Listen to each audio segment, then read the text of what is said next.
Star Trek has gone a long way to providing a balanced look at Klingon society, and a new reveal helped change the way I see their culture and their concept of honor. The various shows and movies have made one thing clear: Klingons value honor above all else.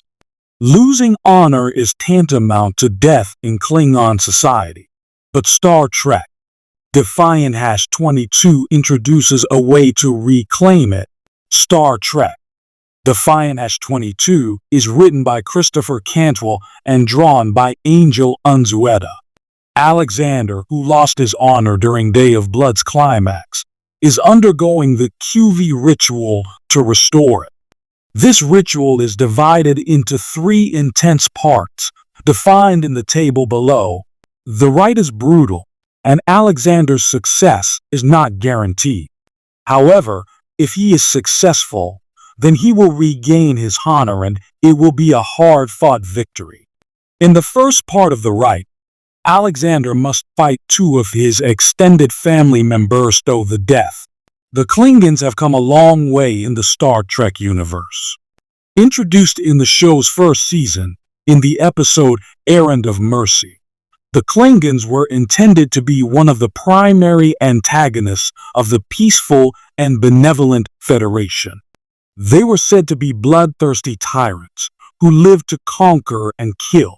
The Federation and the Klingons fought at least one big war, as depicted in the first season of Star Trek Discovery, and relations were tense for decades afterward. The two nearly went to war again, but the intervention of the Organians prevented them from doing so. Yet by the 24th century, when Star Trek The Next Generation was set, the Federation and the Klingons had become uneasy allies.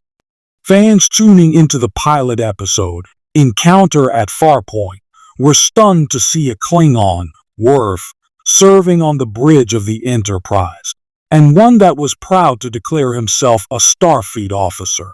The galaxy had changed since the days of Kirk and Spock, and Worf represented this new era in the franchise. Worf's presence was a clear signal that Star Trek The Next Generation was not going to be a rehash of its predecessor. Worf also allowed Star Trek The Next Generation's writers to further explore Klingon culture, giving them depth and making them more than cartoonish villains. Ronald Moore, a staff writer for The Next Generation, added layers of nuance to the Klingons, framing their culture around the concept of honor. To a Klingon, there is nothing more important than their honor, and losing it is a massive shame to both the individual and their house as well. Worf actually lost his honor in the 3rd season episode Sins of the Father, and would spend the next decade attempting to restore it. Intertwined with the saga of Worf's honor was his family drama, namely the relationship with his son Alexander. After Alexander proved too much for Worf's adopted human parents, the boy comes to live with his father on the Enterprise. Worf tried to be a good father, and instilled in his son the concept of honor. Worf tells Alexander the story of Kahless, the founder of modern Klingon society, as a way of instilling the values of warrior in the boy. However, Worf fell short in his paternal duties, and Alexander became even more alienated.